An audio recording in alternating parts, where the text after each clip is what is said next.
Essere o stare? Quale verbo dobbiamo usare in italiano? Ciao a tutti e benvenuti a una nuova lezione. Io sono Stefano e sono un insegnante di italiano per stranieri. Nel video di oggi parliamo di essere e stare, due verbi che sono spesso confusi dagli studenti di italiano. Oggi facciamo un esercizio pratico, un test, per capire quando usare essere e quando usare stare in modo molto pratico. A me non piace perdere tempo, quindi iniziamo subito con l'esercizio. Nella prima parte di questo test devi scegliere l'alternativa corretta, essere o stare. Per esempio, questo è facile, è proprio facile, Il test diventa piano piano più difficile. Si dice io sono bene o io sto bene?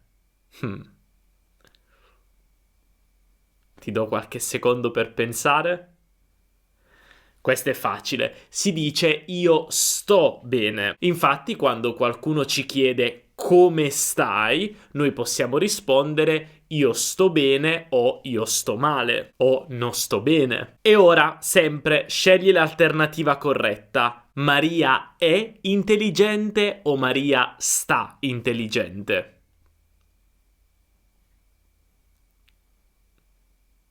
Beh, qui dobbiamo usare essere. Maria è intelligente. E questo perché? Perché abbiamo un aggettivo. Infatti, bene, male sono avverbi. Io sto bene, io sto male. Ma quando abbiamo un aggettivo che descrive la nostra persona, per esempio intelligente, bello, buono, bravo, cattivo, non so, o anche un aggettivo che descrive il nostro umore, felice, triste, contento, soddisfatto, usiamo sempre essere. Questo è molto molto importante. In italiano si dice che io sono felice, sono triste, perché sto usando un aggettivo che descrive il mio umore. E ora scegli ancora l'alternativa corretta. Io sono correndo o io sto correndo? Qui abbiamo un presente progressivo, quella forma verbale che usiamo per descrivere qualcosa che stiamo facendo proprio in questo momento, e usiamo il verbo stare più il gerundio, quindi io sto correndo, io sto registrando una lezione. Ma adesso, prima di andare avanti, voglio dirti che abbiamo preparato per te un fantastico eserciziario per continuare a fare pratica con questo argomento.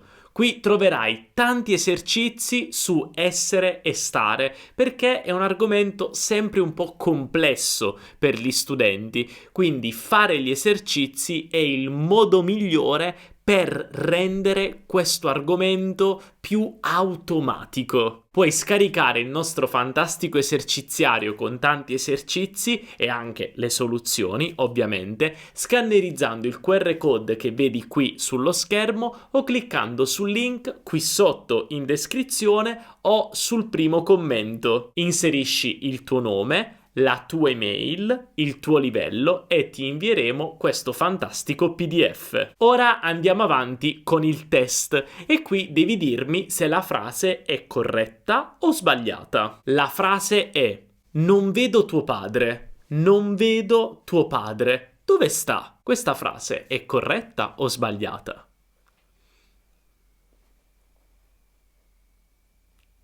Questa frase è sbagliata, perché in italiano diciamo dov'è, usiamo il verbo essere. Per indicare il luogo dove si trova una persona, usiamo essere, non stare. Dove sta sarebbe corretto in alcune regioni d'Italia, però ovviamente parliamo di regionalismi, quindi di italiano regionale, non italiano standard. Per esempio, nella mia regione, in Puglia, è molto comune usare il verbo stare al posto del verbo essere per indicare la posizione di una persona, un po' come in Spagna. spagnolo. E questo perché? Perché il mio dialetto è pesantemente influenzato dal napoletano, dalla lingua napoletana, che è a sua volta influenzata dallo spagnolo. È una storia lunga che risale ai Borboni. Quindi se vieni in Italia, soprattutto al sud,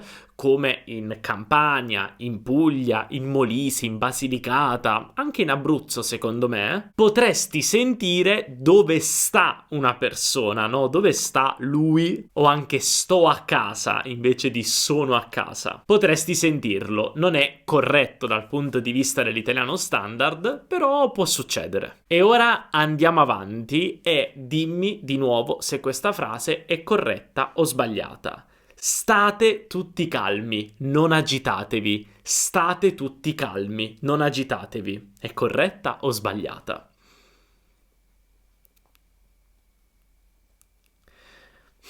Questa frase è corretta. Beh, qui potresti pensare, Stefano, però calmo è un aggettivo, quindi dobbiamo usare essere, non stare. Ma attenzione, in questo caso, se io ti dico di stare calmo, non ti sto descrivendo, non sto descrivendo la tua persona o il tuo umore, ma ti sto dicendo di mantenere un'emozione, uno stato, la calma, che è diverso da descrivere come sei. Non sto descrivendo come sei, ma ti dico quale umore, quale emozione devi mantenere. La calma. Ecco perché state calmi. Lo stesso è, per esempio, nella frase stai fermo, perché tu forse ti stai muovendo, io ti dico stai fermo o stai ferma. Quindi ti dico quale posizione devi mantenere. È chiaro? E ora per quest'altra frase sempre dimmi se è corretta o sbagliata. La finestra sta chiusa. È corretta o sbagliata?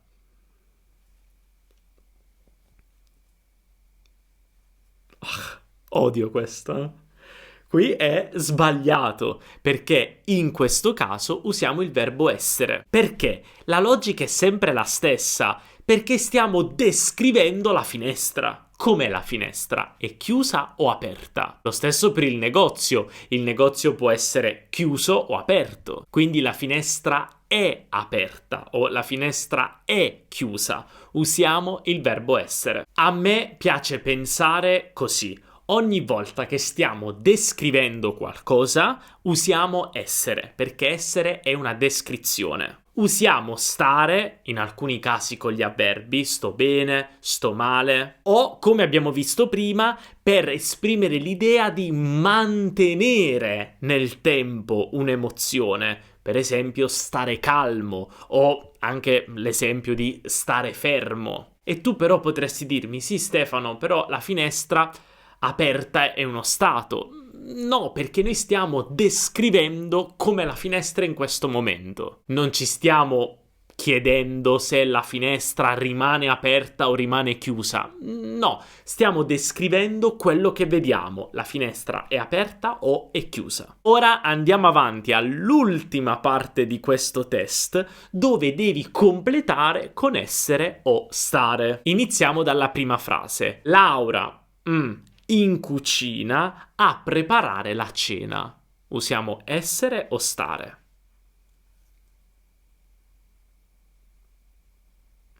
Beh, qui diciamo Laura è in cucina perché stiamo descrivendo la posizione di Lucia. Dov'è Lucia? Lucia è in cucina. Al Sud Italia potresti sentire Lucia sta in cucina? Sì, certo, potresti sentirlo. Però la versione corretta è Lucia è in cucina. Ora vediamo questa frase. Il cielo nuvoloso è per piovere. Qui abbiamo 2 spazi bianchi. Beh, iniziamo dal primo. Il cielo nuvoloso. Qui che cosa stiamo facendo? Stiamo descrivendo il cielo. Ci sono le nuvole. Nuvoloso è un aggettivo per dire che ci sono le nuvole. È una descrizione e quindi usiamo il verbo essere. Il cielo è nuvoloso. Poi per piovere. Qui usiamo il verbo stare, sta per piovere, sta per piovere. Qui abbiamo un'espressione molto interessante, stare per. Usiamo stare per più l'infinito, sta per piovere in questo caso, per dire che qualcosa avverrà tra pochissimo tempo. Sta per piovere significa che io vedo le nuvole e forse tra 1-2 minuti inizierà a piovere. Quindi l'azione di piovere avverrà tra pochissimo tempo. E ora vediamo questa frase. Noi, per partire. Tu, pronto? Anche qui abbiamo 2 spazi bianchi. Pensa un po'.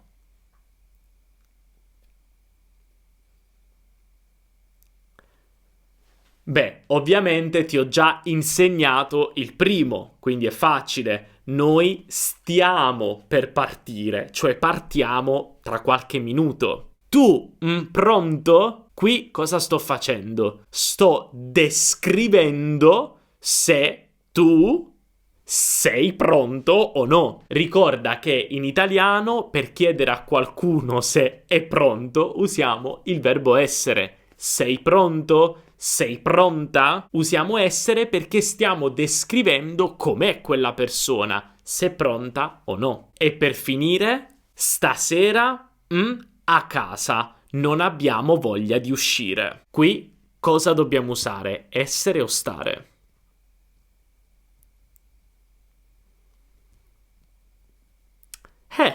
Qui abbiamo un caso particolare perché usiamo stare. Stasera stiamo a casa, non abbiamo voglia di uscire. Ma perché? È una posizione. Perché usiamo stare? Beh, attenzione, non è vero, non è una posizione questa, ma io ti sto dicendo che stasera restiamo a casa, rimaniamo a casa, cioè non usciamo da casa, non lasciamo la casa perché non abbiamo voglia di uscire, quindi restiamo a casa. Quando vogliamo dire rimanere, restare in un posto, possiamo usare anche il verbo stare. Quindi in questo caso non sto descrivendo una posizione, per esempio ora sono in ufficio, ma posso dire che stasera sto in ufficio fino a tardi perché ho molto da lavorare. Non è una posizione questa, ma ti sto dicendo che io resto in ufficio.